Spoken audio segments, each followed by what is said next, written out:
Semiconductors are basically electronic materials and they are widely used in electronic devices. Electronic materials are classified on the basis of electrical conduction. Electrical conduction.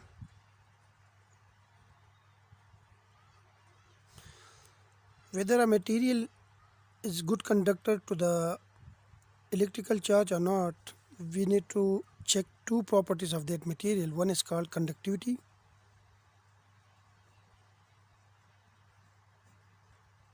and the other one is called resistivity.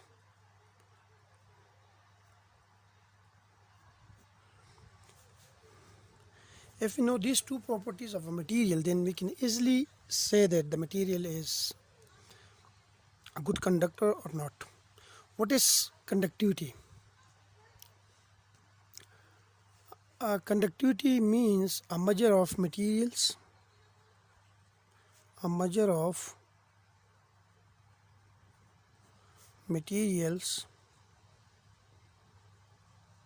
ability to conduct an electrical current,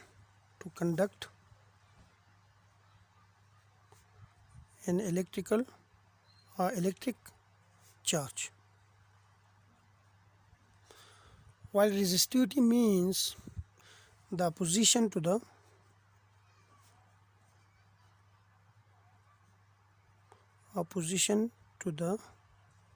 flow of electric charge or electrical current.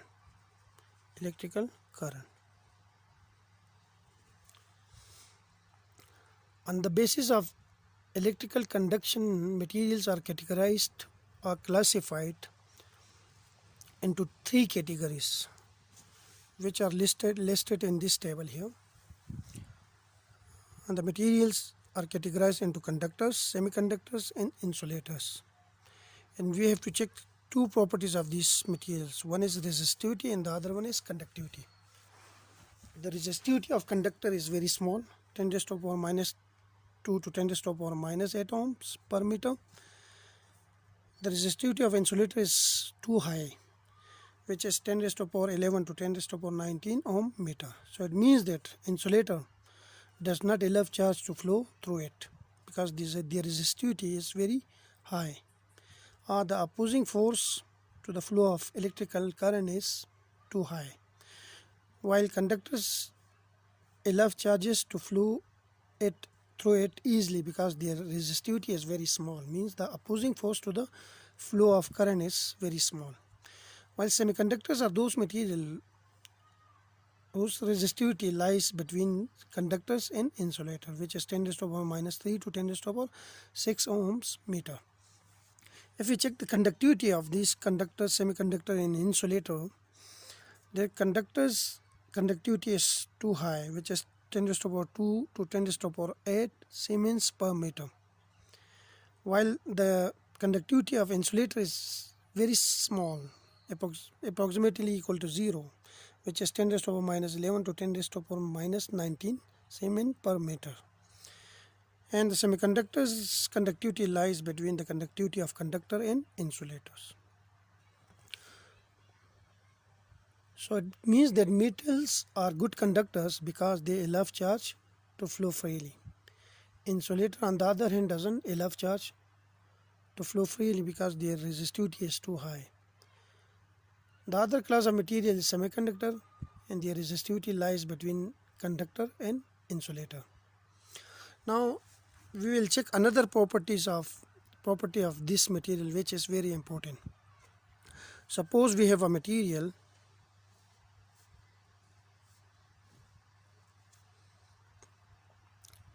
and if we send current through this material from the left side and the current is observed to flow through the right side also. If we send current through this material from the right side and we observe current to flow through this material from the left, then this is called conductor. So in conductor, if current is sent from one direction, one can find the current to flow in the other direction and vice versa. And suppose we have a material such that if we send current from the left, we can't measure current from the right. If we send current from the right and we can't measure current from the left side, then this type of material is called insulator. So in insulator, the current is blocked if we send current from any direction. That is, the current sent from one direction is completely blocked inside the material because the resistivity is too high. The opposing force to the flow of electron is very large, the resistivity. So the electron cannot travel through this material. But the situation is different if we consider semiconductor.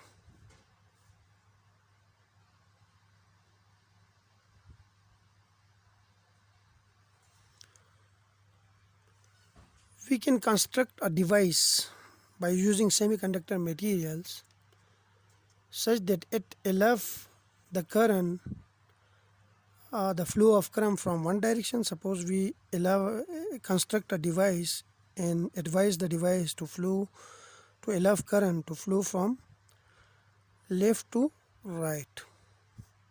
So the current will flow from left to right. But if we send current from right to left, then we can't see any kind of current, any amount of current on the left. So the current enters from one direction and leaves through the other direction.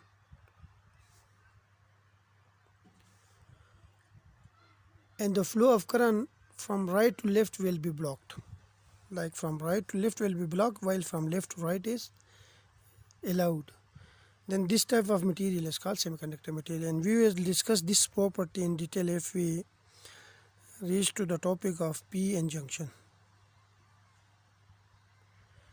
In p-n junction, current flow through the p-n junction device in one direction while it is blocked if we send the current in the other direction.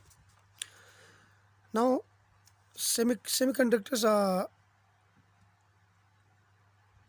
electronic materials. So semiconductor materials are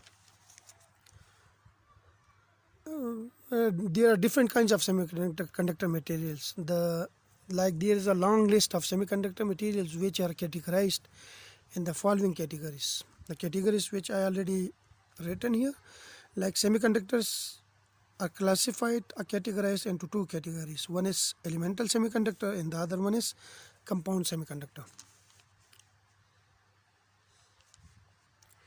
The example of elemental semiconductor is silicon and germanium. They are the well-known example, and we will deal with these two types of elemental semiconductor again and again in the preceding videos. While compound semiconductors are further classified into three categories. One is inorganic semiconductor. Example of inorganic semiconductors are cadmium sulfide, gallium arsenide, cadmium selenide, indium phosphide, indium arsenide, gallium phosphide, and zinc sulfide. While the other subcategory is organic semiconductor, and the example of organic semiconductor is anthracene and phthalocymene. While the last category of compound semiconductor is organic polymer semiconductors, and they are made of organic polymers, and the example is polypyrrole, polyaniline, and polythiophane. So this is the classification of semiconductor materials into different categories. In the next video, we will discuss the energy level diagram of semiconductor. Thank you.